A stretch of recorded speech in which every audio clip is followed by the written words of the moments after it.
This is Word Chapter 2. We're dealing with paragraph alignment. We're going to show you the ShowHide feature. We're going to look at indenting before and after paragraphs. Let's begin with the ShowHide feature.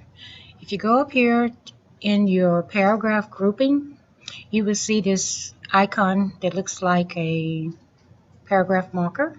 It is your ShowHide. You can turn it on. And when you turn on your ShowHide feature, you can see every time you press enter, every time you have pressed the space bar, you'll be able to see these are features or actually things that are happening in the background of Word that you can't see unless you turn on this feature. Now, let's do something called Control A. Control A, like an apple, is actually highlighting the entire document. This entire document is highlighted. If it's 10 pages, it would be 10 pages highlighted.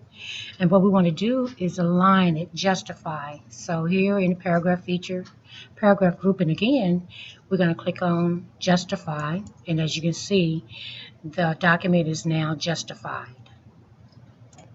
Now that the document is justified, we want to go to the end of the document. The normal tendency is for us to scroll down, but the feature we want to use is called, I'm going to deselect my document, it's called Control End. So Control END on your keyboard takes you down to the end of your document. No matter how many pages it is, it will always take you to the end of your document. I'm going to press enter, and I'm also going to do Control E, which allows me to center, and I'm going to type this information in.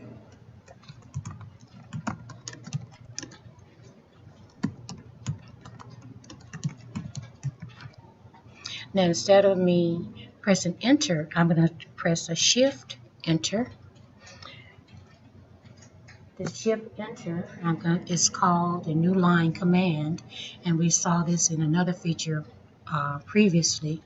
But this new line command, as you can see, it is not a paragraph marker. It is a arrow pointing to the left, and I'm going to type in the rest of the information.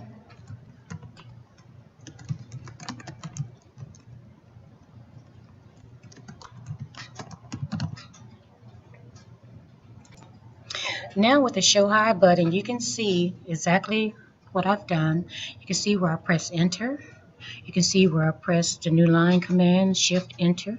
You can see everywhere we press the space bar.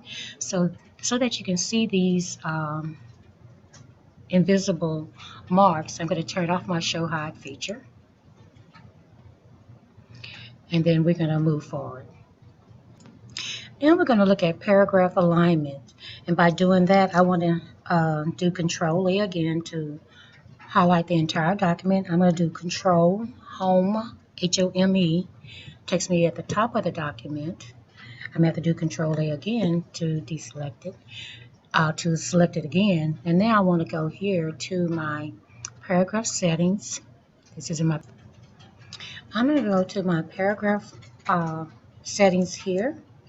Open up my paragraph. I'm going to General. Up under General, I'm going to Alignment.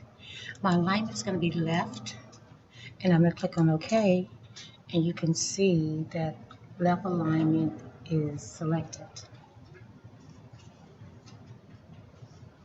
And as you can see, it's not justified anymore. You have left alignment. It is uneven, and that's an indication that it is left alignment. Now I'm going to deselect my text, do Control End, go down to the end of my document. I'm going to highlight these last two lines, and I'm going to right alignment just by clicking on right. I can do this, or I can come here, alignment, choose right alignment, and it would do the same thing. Now I'm going to deselect my text, and the last thing we're going to do is called indenting paragraphs. So I'm going to do Control Home to get to the top of my document. I'm going to highlight my paragraph. Notice that I did not highlight the title. I just highlighted the paragraph. And I'm gonna start right before property. I'm gonna go to paragraph, and then I'm gonna come to indentation. Here, I'm gonna do a first line indent, which is here. It's going to be 0.5. It defaults to this. I'm going to leave this there. Click on OK, and this is my first line indent.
Now my references is going to be a little bit different. I'm going to highlight my references here. The references, you don't do the first line indent. You do another type of indent. So I'm going to come here, and I am going to do hanging indent, which means that second line is going to be pressed this way. Just going to go ahead and center my references, and I'm going to go there. Now the last thing we want to do is do before and after paragraph, and this is very easy. I'm going to do Control Home, Control A, and then I'm going to go to paragraph. I'm going to come down here to before and after. I'm going to make 12 before, and after I'm going to make 6. I'm going to click on OK, and as you can see, this is the paragraph spacing, which is 6. And then this one is the paragraph spacing above, which is 12. So you should have enough information to complete your assignments. Good luck.